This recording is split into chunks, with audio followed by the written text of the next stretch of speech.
이렇게 배운 내용을 기준으로 이제 항공법을 적용을 좀 해보려고 하는데요.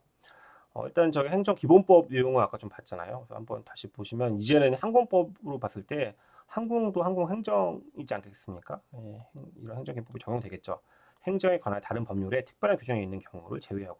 그러니까 예를 들면 항공법이나 항공사업법, 항공안전법, 또 항공 뭐 보안법 이런 법에 특별한 규정이 특별한 규정이 없겠죠. 보통 생각 안 하고 만드니까. 행정기본법에 부합하는 대로 돼야 될 것이고. 설령 정하고 있다고 하더라도 행정기법이 말하고 있는 추구하는 가치를 부합하도록 노력해야 된다. 중요한 부합하는 노력은 8조 법률 위반돼서는 아니 되며 법률에 근거해야 된다. 법률의 근거는 또 확실한데 이 법률을 저희가 좀 넓게 봐서 헌법, 법률, 법규 명령까지 보고 있다는 거.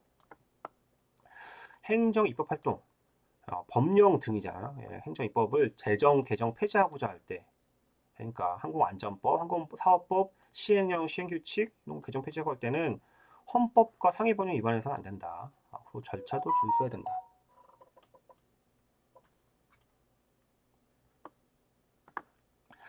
헌법상 정부 조직. 자, 요거는 이제 배우지 않았던 내용인데요. 대통령 밑에 어쨌든 정부의 대표자가 대통령이잖아요.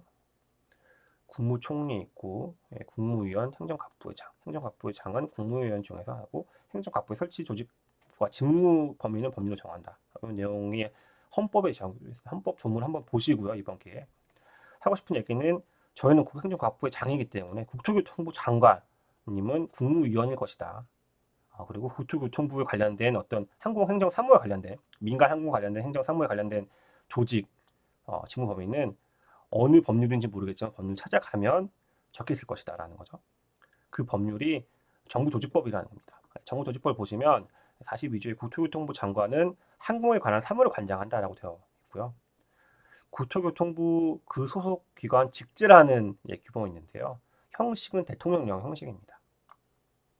국토교통부와 그 소속 기관 직제를 보시면 국토교통부 장관의 관장 사무를 지원하기 위해서 국토교통 인재 개발원을 두고 소관 사무를 분장하기 위해서 지방항공청을 두고 있고 항공사고 조사 사무 처리하기 위해서 국토교통부의 항공사고 철도사고 조사위원회를 두고 있고 관장 사무를 지원하기 위해서 하통교통부 두고 있다. 지원, 분장, 사무를 처리, 지원 관련된 거는 국토교통부 외에도 지방항공청, 사고조사위원회, 항공교통본부까지도 봐야 되는 거죠. 어떤 조직의 어떤 플레이어들을 봤을 때는.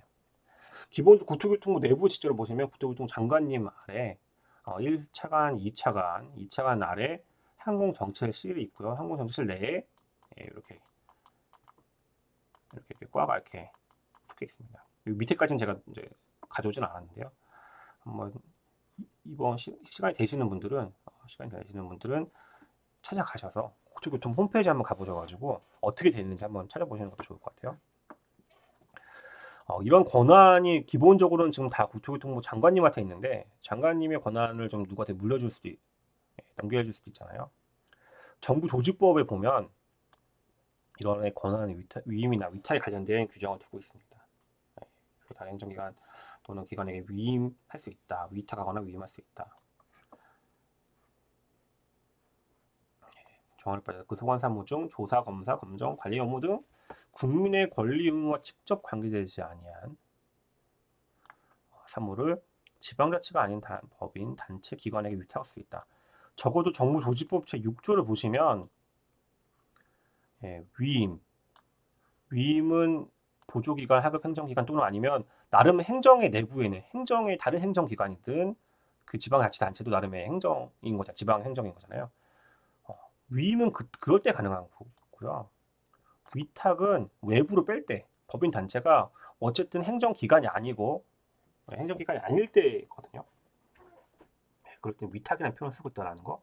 근데 그 위탁할 때는 권리 의무 직접 관계되지 아니한 내용들 그냥 조사, 검사, 검정 관리 업무 관련된 내용들만 가능하고 직접 어떤 관계되는 내용들은 할 수가 없다라는 거 중요하게 좀 보시고요. 이렇게 위임 위탁이 됐을 때는 수임 수탁기관 명의를 표시를 해야 된다는 거죠.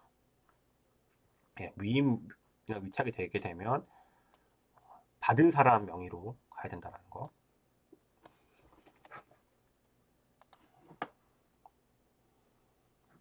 항공행정에서는 어떻게 됐을까요? 저희 항공사업법이랑 제가 몇 개 법을 좀 가져와 봤는데요. 따져보시면 국토교통부 장관의 권한 중 일부를 대통령령을 정하는 바에 따라서 시도지사, 국토교통 장관 소속 기관의 행정기관의 장에게 위임할 수 있다. 예, 구체로 어떤 권한이 가는지는 이 대통령령을 찾아봐야겠죠. 그러니까 항공사업법 시행령을 찾아보면 어떤 권한들이 위임을 하고 있는지를 나오겠죠. 제가 여기서 다 소개하진 않은데요. 국토교통부 장관은 운항시간 배분 등의 업무를 대통령이 정하는 바에 따라서 공항공사에게 위탁할 수 있다. 공항공사는 어쨌든 행정기관 아니었으니까 외부에 있는 단체에게 위탁할 수 있다. 마찬가지로 어떠한 업무인지는 찾아가보면 항공사업법 시행령을 가봐야만 할 수 있겠죠. 국토교통 장관은 각 호의 업무를 한국교통안전공단 위탁할 수 있다. 물론 항공 관련 기관 단체에게 또 각 호의 업무를 한국교통연구원에게 할 수 있다. 또 어떤 업무를 한국안전기술원에 할 수 있다. 위탁할 수 있다는 거잖아요. 물론 이제 요 3, 4, 5항에서 좀 추가된 내용들은 시행일을 좀 보고서 따져보긴 해야 되는데 구체적으로 어떤 건지는 법에서는 알 수가 없겠죠. 대통령령으로 가봐서 어떤 권한들이 넘어가고 있는지 위탁을 하고 위임을 한 건지를 한번 따져봐야 될 겁니다. 항공안전법을 보면 또 비슷한데요. 장관의 권한을 대통령을 정하는 바에 따라서 이런 지방자치단체 또는 장관 소속 기관 행정기관 장에 위임할 수 있다. 비슷하겠죠. 장관은 증명 승인 검사에 관한 업무를 위탁할 수 있다. 이런 업무들 검사 이런 거 아까 가능하다고 나왔잖아요. 조사, 검사, 검정 관련의 업무를 위탁할 수 있다. 되어 있습니다. 장관은 수리 개조 승인에 관한 권한을 중앙행정기관에 관계 중앙행정기관에게 위탁할 수 있다. 관계 중앙행정기관의 장에게는 사실은 이제 위탁이 아니라 위임이라는 표현이 더 어울리긴 하겠죠. 국토교통부 장관은 다음 각 호의 업무를 한국교통안전공단에게 위탁할 수 있다. 다음 각 호의 업무를 대통령 정할 바에 따라서 항공우악 관련 전문기관 또는 단체에 위탁할 수 있다. 위탁할 수 있다. 이 내용들도 시행일 남은 것도 있는데 한번 따져 보는 거죠. 이거는 그 대통령령이니까 항공안전법 시행령을 가봐야지 이런 위임 위탁 관련된 내용들이 정확히 어떤 권한들이 넘어가 있는지는 가봐야지 알 수 있을 겁니다. 항공보안법, 공항시설법, 공항소음방지법 관련된 내용은 좀 비슷한 내용들이 있습니다. 그래서 위임 위탁 또 재임할 수 있다. 그래서 이제 이런 개별 항공법을 보시다가 위임 위탁이 나온다고 하면 좀 어떤 권한이 넘어갔는지를 한번 따져볼 필요도 있겠죠. 항공 관련된 법규 명령 아까 대통령의 형식이 있을 수도 있고 불안 형식이 있을 수 있는데 저는 크게 항공사업법 시행령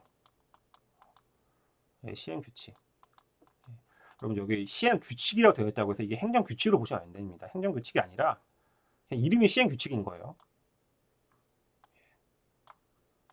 시행 규칙이랑 행정 규칙이랑은 다른 개념입니다.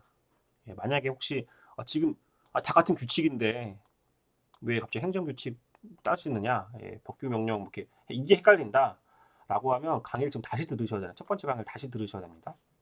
아무튼 시행 규칙의 명칭이 시행 규칙인 거고 형식은 그 의미는 법규 명령. 정확히는 불령 거죠. 불령. 그래서 항공사업법 시행 규칙을 검색해 보면 불령으로 언제 제정되어 있는 불령이 나오게 될 겁니다. 다시금 잊으면 안 되는 것이 헌법 아래 이런 법률이 있고 이 법률 아래 시행령, 시행 규칙이 있고 이 내용들도 한번 다시 한번 생각해 보시고요. 자 이제 그 행정 처분이 어렵다고 말씀드렸는데 제가 다는 가져올 수는 없었고요. 몇 개만 좀 가져와서 우리 한번 고민을 해보는 시간을 좀 가지려고 하는데요. 이 항공사업법 7조를 보시면 국내 항공운송 사업, 이 항공운송 사업을 경영하려는 자, 국토교통부 장관의 면허를 받아야 된다고 합니다. 면허를 받아야 한다는 걸 보고서 이거 그러니까 기속행위의 재량행위예요 라고 물어보면 한 99%의 사람이 받아야 한다? 받아야 한다? 기속이라는 거예요. 그렇게 되면 이거 잘못 알고 계시는 겁니다. 다시 2강으로 돌아가셔가지고 다시 들어야 되는 거죠. 누가 누구에게 그 재량이 주느냐 기속을 하는 거예요. 이건 경영하려는 국민이잖아요. 국민이 이런 사업을 하려고 하면 국민이 받으라고 적혀 있는 거지.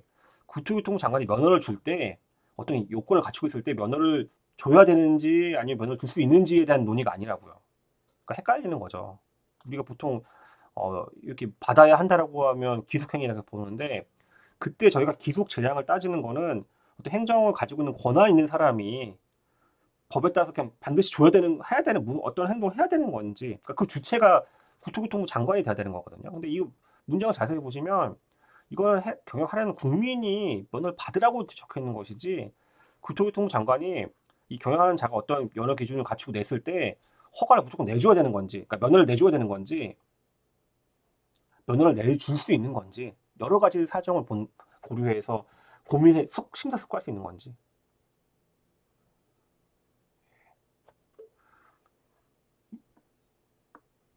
이항 삼항도 이제 아시겠어요? 면허를 받은 자 국민이 그 다음 행동을 하려고 하면 약간 이거 진행되는 거 보이시죠? 예.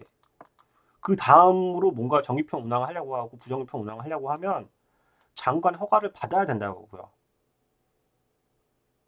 허가를 받아야 되는 거는 국민이 하는 거잖아요. 예. 받아야 한다만 보고서 기속행위다라고 하면 이제 잘 모르고 하는 얘기인 거죠.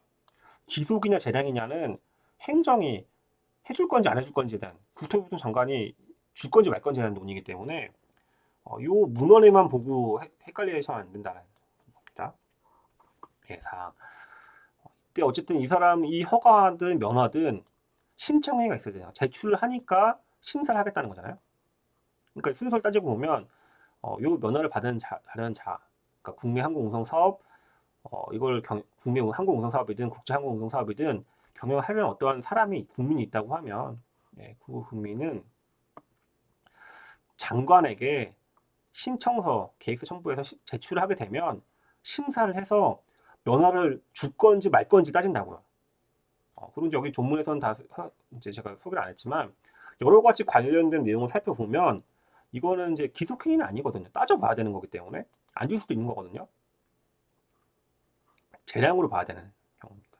그래서 이제 제출을 해야 된다. 이런 것도 보고서 이거 뭐 기속 아니냐라고 하면 이거는 진짜 너무 그 기속과 재량을 그 법문원 중심으로 너무 이게 약간 그 고민을 안 하고 보는 겁니다.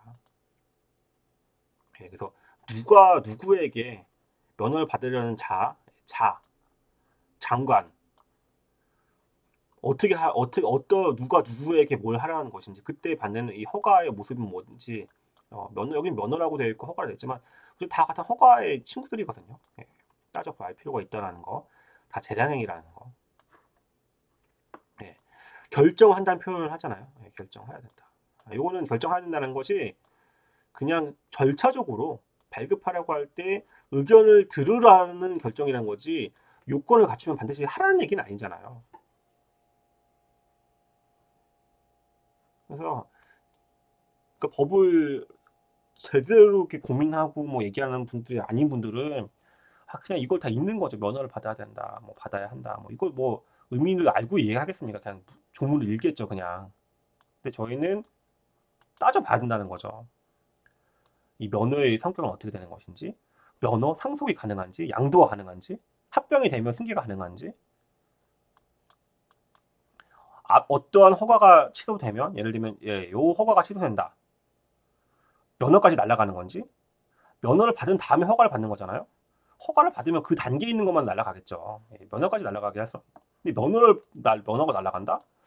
그러면 면허를 받고 나면 그 뒤에 거는 도미노 같은 거니까. 그런 위험성이 있긴 하겠죠. 따져보. 하지만 또 이걸 별개로 볼 수 있는 거고요. 법에서 이거 자세히 정하지 않았잖아요. 그러니까 그때 문제가 되면 이때 허가의 모습을 어떻게 우리가 이 면허라는 표현을 어떻게 이해할 것인지 따져볼 필요가 있다는 겁니다. 그리고 그때 당사자의 어떤 신청행위에 따라서 심사를 해서 결정하는 거 이렇게 내려오는 플로가 있을 수 있다는 거. 13조 같은 좀 넘어가 14조. 사업자가 이제 사업자가 됐네요. 면허를 받은 이 사업자가 그래서 우리 여객 또는 화물 관련된 운임의 요금을 정한다는 거거든요. 운임 및 요금은 누구한테 이 사업자와 또 다른 국민인 소비자의 관계잖아요. 여객이든 아니면 화물을 보내는 사람이든 국민이 어떤 것들을 이 항공 서비스를 이용하려고 했을 때 이 사업자랑과의 관계에서 이 운임 요금을 정하는 거잖아요. 근데 그거를 인가를 받거나 아니면 신고를 하라고 하는 것들을 정하고 있는 거죠. 인가는 허가의 하나 종류이고요. 신고는 이런 허가 의무, 인가 의무를 받아야 되는 것들이 완화된 거죠. 알려주기만 해도 리포트 해도 하고, 인가는 허락을 해주는데 인가라는 표현을 쓰는 이유는 그래도 국민과 국민과의 관계에서는 이 나라가 좀 후견적인 입장에서 좀 지켜본다는 의미거든요. 14조. 그 다음에 13조, 27조는 보면 약간 함용적인 형태거든요. 13조 보시면 장관은 어떤 불편사항 사업자에 대해서 조사할 수 있다고 합니다. 그 조사 결과에 따라서 사업 개선 명령 또는 사업 정지 등 필요한 조치를 할 수 있다고 합니다. 사업 개선 명령, 사업 정지도 명령 아닙니까? 필요한 조치 결국 어떤 행정 명령을 할 수 있다, 하명을 할 수 있다는 것도 정하고 있고요. 조문 구조가 좀 약간 이상하긴 한데 사업 개선 명령을 또 따로 27조에 두고 있어요. 국토교통부 장관은 항공교통 서비스 개선을 위해서 필요하다고 인정하는 경우에는 사업자에게 다음 각호의 명령을 할 수 있는 거죠. 명령의 종류는 뭐 사업 계획의 변경, 운임 및 요금의 변경, 항공 및 그 밖의 시설 개선 다 뒤에 명령이 있는 거예요. 변경 명령, 개선 명령, 체결하라고 하는 명령, 필요한 사항을 이행하라는 이행 명령, 필요한 사항을 하라는 또 명령, 대충 이행 명령, 재무구조 개선 명령, 필요한 사항 명령. 나름의 명령의 내용들을 정하고 있는데 사실 이 내용에 대해서 이 자체도 할 수 있다니까 재량이긴 한데 어떤 방식으로 할지도 사실은 예를 들면 어떤 시설의 개선이 어떤 것까지 내가 해야 되는 건지 알 수 없는 거죠. 운임이 요금을 어떻게 변경해야 되고 어떻게 해야 되는 건지 따라야 되는 건지 사실 나와 있지 않죠. 재무 구조를 어떻게 개선하라고 할 것인지 구체적인 방법까지 정하고 있는 건 아니잖아요. 그러니까 이럴 때는 어디까지 내가 명령할 수 있는 것인지에 대해서는 재량이 부여되어 있고 실제 나중에 재판이 된다고 하면 타당한 어떤 사업자가 가지고 있는 아니면 이해관계인이 가지고 있는 여러 가지 어떤 요소들을 정당하게 고려해서 판단해서 이 명령을 한 것인지가 문제가 될 수 있긴 하겠죠. 그러니까 13조랑 27조. 사업 개선 명령은 사실 뭐 이 27조도 포함되는 건데 뭐 사업 정지 등 필요한 조치를 그냥 조사 결과에 따라서 불편 때문에 정지까지를 할 수 있을까? 애매하긴 하고 이 법이 좀 약간 되게 애매하긴 하거든요. 이용자 불편을 가지고 사업가를 정지시킬 수 있어. 개선까지는 이게 뭐 알겠는데 정지까지 시킬 수 있을 것인가? 뭐 법이 뭐 잘 만들어진 법은 아니지만 우리가 고민을 해볼 수 있는 거죠. 이렇게 그럴 때 저희가 배웠던 이제 행정 처분의 모습들을 따져본다고 하면 이때 조사의 의미는 무엇일까? 필요한 조치 명령에 대한 의미는 무엇일까? 사업 개선 명령에 대한 의미는 무엇일까? 이런 거. 장관은 이제 어떤 그 행정 권한자로서의 문제일 것이고 또 국민에게 사업자, 국민에게 어떤 형태로 인해서 관여를 하게 되는 거지. 인가 같은 거 받게 하는 경우 허가를 받게끔 하는 거는 허가류일 것이고 명령류, 하명류가 있을 수 있다. 이거는 직접 그 어떤 해당 사업자에게 내리는 거잖아요. 구체적으로 개별적으로 내리는 거기 때문에 아까 어떤 규범 형태를 정하는 행정 입법과는 명백하게 다른 내용들입니다. 마지막으로 중요한 내용은 재량 처분 관련된 기준에 관련된 내용인데요. 이제 아까 그런 표들이 있다고 말씀드렸는데 이런 표들을 발견할 수 있습니다. 각 개별 법령에 특히 이런 시행령, 시행규칙, 뭐 항공안전법 가보면 뭐 시행령, 시행규칙에 뭐 이런 표들이 진짜 많이 뭐 수십 페이지 나오거든요. 뒤에 별표에 나오는데 그게 만드는 것도 참 이렇게 우스운 모습이긴 하지만 과연 이 위반 행위를 그렇게 특정을 많이 나열할 수 있는지 여부는 뭐 차치하고 나서라도 여기서 하고 싶은 얘기는 이 표에 보면 이게 금액이 정해져 있잖아요. 이 금액대로 자꾸만 하려고 한다는 거죠. 행정은 야 이렇게 정해져 있으니까 한 이 금액대로 가겠다라고 하는데 우리 아까 배웠던 그 2교시 배웠던 결론 마지막에 배웠던 결론이 뭡니까? 요거를 최고 한도액으로 보기 때문에 깎을 수 있다. 이 금액 그대로 가자는 것이 아니라 이 금액에서 깎을 수 있다라는 것 정도가 이제 그 아까 나왔던 내용에. 왜냐면 애초에 법에서는 이하라고 돼, 이하의 그 과징금을 부과할 수 있다라고 되어 있는데, 이하라고 되어 있는데, 자기 멋대로 이렇게 나름 물론 이제 기준은 나온 게 한 건데 이 금액도 이하로 봐야 된다는 거죠. 이 금액 그대로 갈 것이 아니라 구체적인 어떤 사례 이 당사자가 또 억울한 점이 있을 수도 있잖아요.